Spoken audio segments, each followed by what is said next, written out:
Hi, and welcome to the Dear Hmong Women Submissions. My name is Ariel. I'm Emily. And I'm Dochi. Thank you so much for trusting us with your submission today, and you can share a dilemma or a story that you're facing in the link tree in our bio.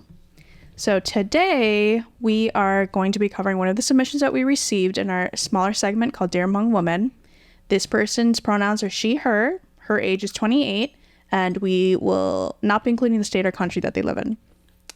So her dilemma is, I went to go be with my husband, at the time my boyfriend, without doing a proper wedding for my side of the family. It's been 11 years since I left my family. We decided to not do a wedding ceremony due to how horrible my family treats my husband and me. Things they say when we go over and spend time with them, they would degrade. Things they say when we go over, and spend time with them, they would degrade my husband and say stuff like, oh, he's just a boyfriend because they didn't come do a wedding. But we're married legally with our marriage license. He will always be viewed as my boyfriend, only if I don't do a family eating to announce our marriage. It's very sad. As a family, shouldn't you just wish your child, who is a grown woman at this point, to just be happy, and so long as your child's spouse loves them? Isn't that the right way to love your child?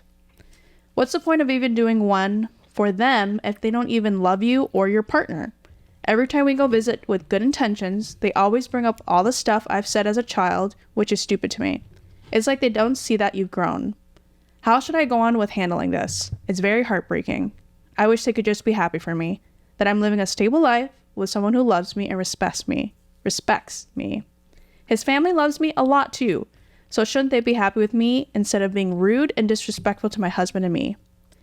And for additional information they'd like us to know, she said, I wasn't a good child and got into a lot of trouble. I grew up and understood that things I did was wrong and the things I've said. I understand that they love me, but the love they show me is disappointing. All I wish is for them to be happy for us. So I'll now open it to the other girls. Sounds like your partner is obviously important to you. Your family is also important to you. And something I learned from having gotten married young and carrying on a life so early in life was how I wanted to prioritize the people in my life that matter to me, because that essentially helped me in these kind of situations. So once upon a time when I was younger, my family came first, my partner second, and then my friends afterwards. And I've honestly, I've changed that. And my reasons for that. Initially, it was my family first because I felt I grew up with them. These are the people that have taken care of me and love me and care about me. So regardless, my partner has to also with me be able to care for my family. I've switched that priority list to my partner first, my family second, and my friends after. At the end of the day, the family members who really cared about me were always there for me. And it's not to say that I don't prioritize them or that I don't care about them, but they're going to have their own life as well. Just, it's hard to say, like, don't let it bother you, but that's how I go about it. Like, I will just let people talk what they want, because at the end of the day, you are married. You are legally married. There's no way of changing that fact. But also, one other thing that has worked really well for me is sometimes I think we say these things out loud and it's assumed that it's understood that this is really rude and disrespectful, but people honestly don't understand how dumb they are until you outwardly say things to them. So for me, in some of the interactions I've had with my family is just really setting down my boundaries really strongly and saying, like, I'd appreciate if you don't say this. Like, I don't like it when you do this. It seems like it's common sense, but really to a lot of unintelligent people, it's not common sense, and they think it's okay for them to continuously say it and continuously egg you on. So I'm curious to know if you've outwardly said to them in a very serious tone, like, we are legally married. I would appreciate if you stop saying these things because it's really rude, and I don't understand how my personal life and my status with my husband affects you and your family and what you do on a daily basis. They might call you things and say things, but good riddance is kind of how it's worked in my life. And it's honestly brought on a lot of peace for me. So that's my thought off the bat. I'll let these ladies go though. Well, first, I just want to validate your feelings and that I understand that it's very frustrating and hard to deal with family, especially when they act like that around your partner, and especially for your partner, since it can be hard to be around people who you know you don't like and don't accept you. So I thought I'd start on a light note and just say, like, you really got to ask yourself, do you even want to be around people who mistreat you and talk down to you, right? Because I think at the end of the day, I won't advocate for the number one choice being to cut people out, but I will advocate for it being a second option if they truly are disrupting your peace. And you need to also learn how to protect yourself. With this, I think during this time, it can be really hard to lean on your family. So learning to lean on others in your life. So really building community who will push you to be better and not talk shit about you. Finding people who will actually support you and love you both for who you want to be and to be able to give you both grace. Because it really is sad to say, but sometimes you do find, friends who could be more supportive than family. And it's important to find people in your life who want the best for you, and you deserve that. And I also wanted to say it's hard being around people who don't see you as a married couple culturally, since the cultural wedding is such a big symbol of marriage. But I think at the end of the day, if you both did what you both wanted, that deserves respect. And if people can't respect that, then you need to decide on what you'd like to do moving forward. And like Doji said, this can look like talking to people about your feelings, really sitting down and being clear and honest about your intentions and about the way that the things they say make you feel. And I just said here, worst of all, cutting off people because you don't need to feel degraded every time you spend time with family. And if you've talked to them, set up your boundaries, and they keep, consistently breaking them, I think that's an option worth looking into, especially if you're looking at having a family or protecting your spouse. I will say there are consequences to people's actions. So you said they would degrade your partner and they talk about your past mistakes. I've personally never had a problem with saying no or sticking up for myself. And that's something I've never had a hard time with. And I understand for other folks, it may be a little bit harder to stand up for yourself, especially to your family. But it's important that you tell people if it bothers you. And I think we can all maturely talk about our feelings and tell people to stop because your feelings matter. So really giving people the chance to change, but don't be afraid to hold people accountable. I think that's really where you have to learn how to balance that. But yeah, I just said, thinking through this, if they come back around in the future and ask, like, why don't you ever come around? Like, you have a valid reason, to be honest, too. So I think, myself included, I think a lot of times we struggle with, I wish they would change, but then we fail to see what we can do ourselves and what we can control. So in situations like this, I always think about, like, what can I control and what can't I change? And then just come into acceptance with those answers. I would call them out on their behavior, but that's me, right? I think that depending on what your call out history is with your family, are you able to do that with them? Or do they turn it into a shouting match? Call it out if you have the space for that, But if you don't, I agree with these two. Like, how much do you want to put up with that? Mm-hmm. I wouldn't. I would just get out and leave because that's the consequence to their action. They don't get access to me or my partner anymore. Amen. We're not at church, but right. They just don't have the right to access whatever they want to when they consistently mistreat whatever they want access to. But there's this show that I watch. I introduced Ariel to. It's called, when I read the story, it reminded me of that show. It's called The Welcome to Plathville.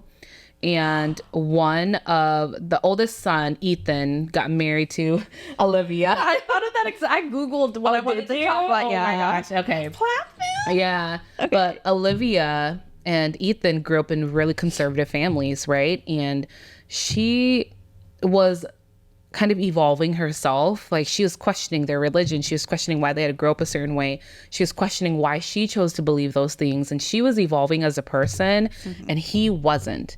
And that caused a rift between him and his family. And they were constantly outcasting her. But she, and I'm on Olivia's side. I'm going to sound biased, but I'm not. And here are the reasons why is she helped the kids get IDs and help them figure out what their social security numbers were, help them navigate the current society that we live in because their parents weren't allowing them to do that. And she's continuously tried to work on communication skills with not just her ex-husband, Ethan, but his entire family. But she was always made out to be the villain. And to me, it kind of sounds like that's what they're doing to your husband right now, is they're making him out to be this person that they don't like simply because of a decision that was made that they disagreed with. And at the end of the day, Olivia chose herself. I'm not saying that, your husband's going to do that, but at some point your husband's not going to be willing to put up with it. And it sounds like you are on his side, but I think you have to be Olivia and figure out, okay, am I willing to put up with this bull crap? If not, I just need to cut it off because it's not worth it. And she's so much happier for it now. And I follow her on Instagram. I followed her from the very first moment because there's just something about her that I really liked. And it was the fact that she was constantly self-reflecting. Like, okay, I know I reacted this way when I shouldn't have. Like, what could I do better? And at some point, she was blaming herself for the way Ethan and his family treated her, when at the end of the day, it was simply them. It was never always her. Sometimes it was simply just how they were. And maybe that's just how your family is. And so again, you have to think about how much access do you want them to have to you. And if it's little to no access, then give them little to no access. Mm-hmm. 9 out of 10 watch. I absolutely love that show because I feel like I could relate to it so much, and I thought it was so interesting. And I loved what you said. Yeah, exactly. Yeah. No, 9 out of 10 recommend. So I would watch it if you guys are interested in like family drama. Yeah. That's not your own. Bad reality TV. Yeah. Yeah. Yeah, I think that's great. And I was going to bring up a point to that too. Since you Googled it. Yeah. But I think my next thing that I would bring is like, so a little vulnerable moment, but I do have a strained relationship with my parents, and that didn't start when I started my interracial relationship, but it started as, a teen being labeled rebellious and all that. But it sounds like you do have a strained relationship with your family, which I can understand because I'm in a similar situation. But I will say it's not fair for you or your partner to go through that, to be honest, and you both do deserve better. And so coming from parents who don't always approve of my actions and don't always approve of my partner, I've learned that you really do need strong boundaries and strong communication between you and your partner. So this is where I was thinking of Plathville, is they didn't have a united front. Yeah. Never. So I think for your relationship to last, you really do have to have a united front and knowing what you and your partner will stand for, which will help you in being able to defend each other and care for your partner. And so that brings me to the next point, which is deciding on the parameters of your relationship with the people in your family and what capacity you think they're capable of showing up in so that you're not disappointed. I say this because, for example, I've had a couple of friends who have estranged parents too. So we go through similar, experiences. And one of the things that came up is that they ask themselves sometimes, like, am I going to be inviting my parents over for dinner, or are we only going to allow ourselves to go to my parents' house for dinner? So another question that comes up often is like, are you going to talk to your parents when you visit them, or are you going to let them initiate the conversation? And then what does communication look like, right? So will you be sending them Christmas cards and happy birthdays, or will you only be communicating to them in person or at events? So I feel like this isn't a situation where you're withholding love or hating on people, but it's defining how you want to show up and what you think people are capable of, so you're not disappointed. I do want to say too that we can have compassion for our family, but also expect accountability. I think probably the last point that I do want to make is that I understand the struggle of wanting to keep people in their lives and keep trying because they are a family, and that's the thought of, and there is the thought of, will I regret leaving them, etc. Should I try harder, etc. But I think one really hard lesson that I've had to learn is that you really need to do what's right for you right now in the present. So that way, when you look back, you won't worry about if you did the right thing or not. So, yeah, I actually wanted to add to that a little bit more, in that what Ariel and Emily had already touched base on is how much accessibility you want them to have to you and your partner.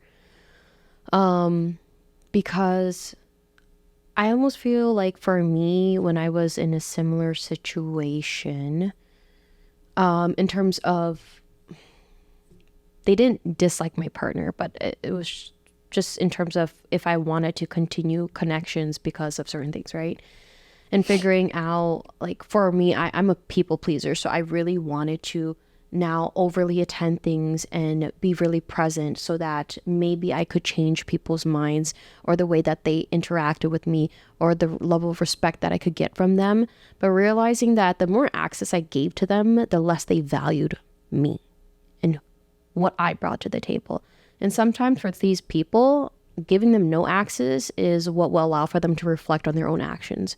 Of course, like stating and letting them know what your boundaries are ahead of time helps in that and their own reflection or reflecting processes.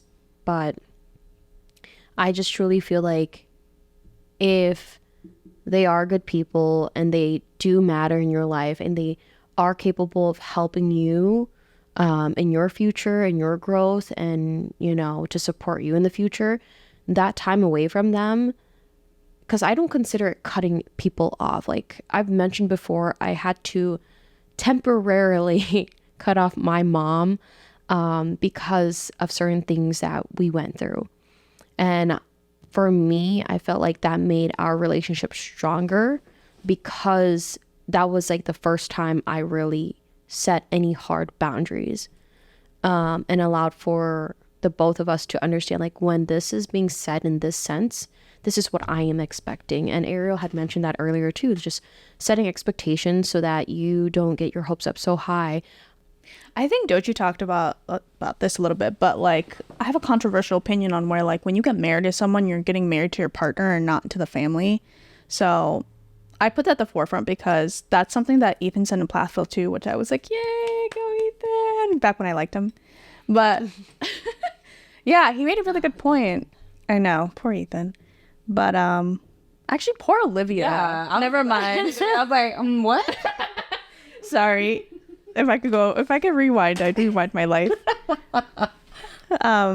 But yeah, I do want to point that out is that like a lot of people I feel get married and they're like, oh, I have to cater to other people's needs because that's my family now.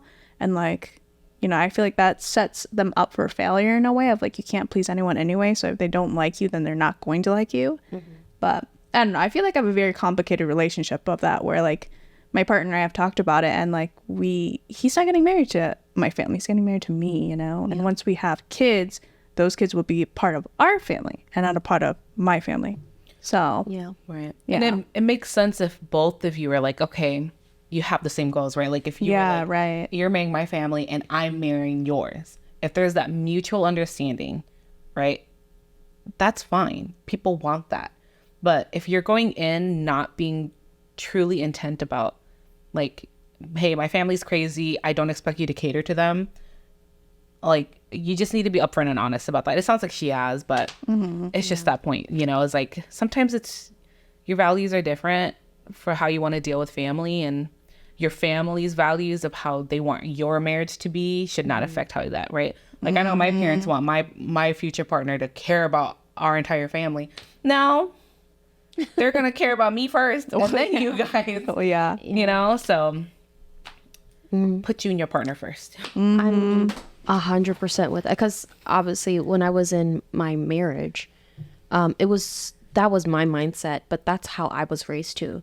It was the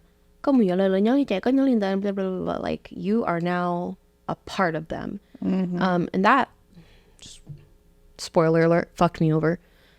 I'm sorry, I forgot. Some of our viewers said we need to stop swearing, so we've been swearing up and down. I know, it's and better. Okay, but yeah, it's just I've really switched over again that mindset and learning, like it was really hard for me to try to love my partner and prioritize us while prioritizing everyone else's image of what they wanted us to be. And at the end of the day, one thing that I really took from my last relationship from my ex-mother-in-law was so meaning, long story short, at the end of the day, they don't see what happens behind closed doors. Like whatever you and your partner are going through is what you and your partner will decide. And just to kind of bring it back on that, it's, you know, people are always going to have their perspectives and their thoughts on how you should and should not live, but they're not living your life. So whatever you and your partner have agreed on is what I would go off. I personally no longer see the value, not the value, but I don't want to get it into a relationship or be with a partner where I feel like I'm obligated to have to love your family more than you, or to the extent that you love them. I will love them. I will provide them respect. And I will be cordial, but I'm not going to go out of my way to please everybody, because I'm already gotten to do that with my own family. And with that said, the same reflection, I don't expect for my partner to feel that they have to do that for mine, because it is not their responsibility to do that. Granted, if they wanted to, by all means, go for it, because I'm tired, but that's a whole nother story. It's a heavy, I think, baggage to have to carry. Like, you already have to care for your family, love your family, and the crazies they go through. And then now you get with your partner, now you have to handle you and them, and then also their family and their baggages on top. That's just too much going on. So for me, I've really narrowed it down to just me, my partner, and it's the end of the day.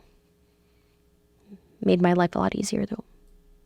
Well, thank you so much for the submission. We do entirely appreciate it. Feel free to comment, like, share this. If you'd like to submit your own story or dilemma, you can do that by going to our link tree and clicking the link that says Dear Hmong Woman. Thank you.